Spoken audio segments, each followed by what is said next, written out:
This is the Big O Show.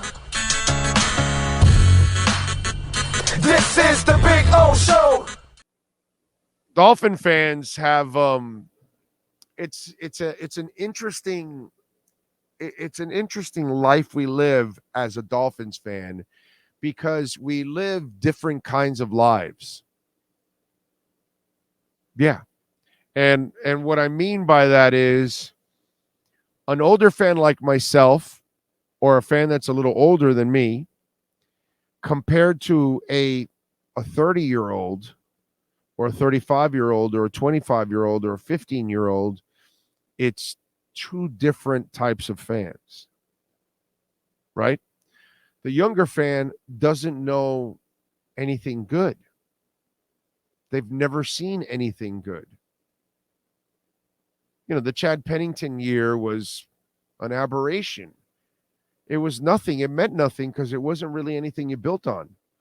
The Adam Gase year meant nothing because you didn't build on anything. The Tony Sperano year was nothing. It was a fake. You had some gimmick called the Wildcat. You threw people off base for a couple of weeks, and then they figured it out, and then your season was shit. You had enough wins to sneak into the playoffs, but they spanked you and sent you home because you're a fraud. So for, over 20 years, it's been a fraudulent situation.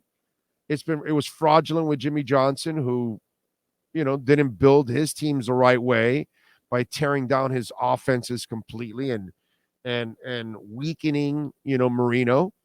So for 25 years, you don't know anything good.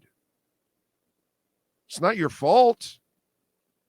It's just the hand you were dealt with. You know what I'm saying? Us older fans, well, we got the younger Marino, we got the explosive Marino, we got Woodstock for 1 year, we got Greasy and an undefeated season, Super Bowl champions, all kinds of stuff, a lot of winning. We got to experience a lot. And it's funny because over the weekend, there's this obviously a young fan, because only a young fan would say something like this. An old fan says something like this and you're really stupid. A young fan, it's very understandable and very logical what they would say. And here's this guy, Tyreek MVP, and he says the fact Tua is already fifth in passing yards in Dolphin history in 34 games should show how bad a franchise we've been at QB since Marino retired. And he's right. He's right for thinking that way. He's right that his point is that, because it's correct, but he's also wrong. Okay? Because it's been a great franchise. And again, sometimes you need perspective in order to kind of look at things the right way. Okay, from 1966 to 1999, for 34 years, basically, or 33 years, whatever, you had Greasy for 14 of those years. You had Marino for 17 of those years. And in between, for one season, you had Woodstock, and you got to the Super Bowl. So for 32 of those years, which is the total of what you've got there, right? 32 of those first 34 years, you had a franchise quarterback. You were fine. You never suffered. How many teams can actually say that? Now, what team in the world, they've been around for 55 years, 56 years, whatever. What team in the world has had a franchise quarterback for 56 years? Nobody really does that. You go through a lull. You go through some bad times. And that's what it's been from 2000 to 2019. I think Tua ends that. But here's one little nugget to remember. Can you imagine if you make the Drew Brees pick and you go from Greasy to Woodstock to Marino to Brees to Tua? you would have gone through the greatest streak of quarterbacks in the history of the NFL that no NFL team would have ever been able to even accomplish that. Because you would have had a franchise quarterback practically throughout your entire existence outside of the first couple of expansion years before you got greasy. Can you imagine? And it was there for the taking. Not one,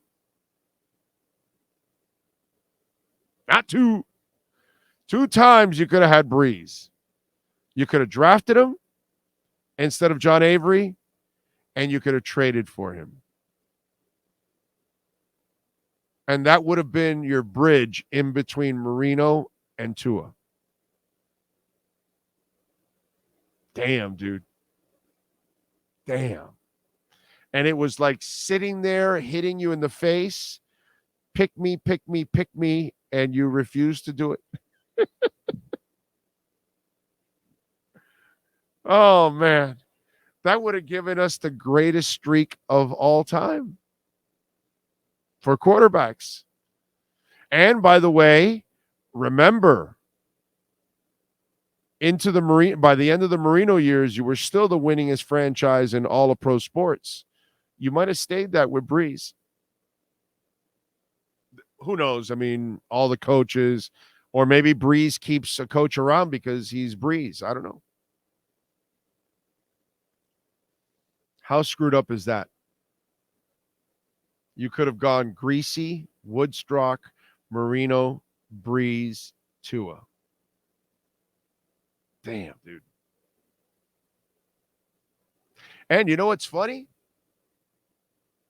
That if you get Breeze, Tua, and Greasy, they're all similar quarterbacks.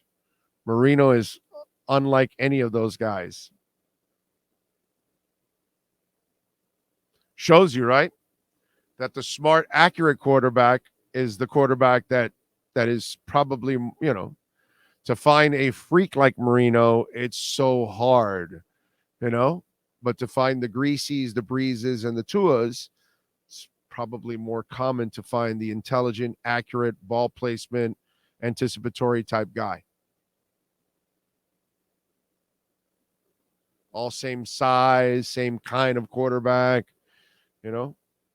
not a super athlete or anything like that. But what a run it would have been if we would have gotten Breeze just to kind of add throughout this whole run.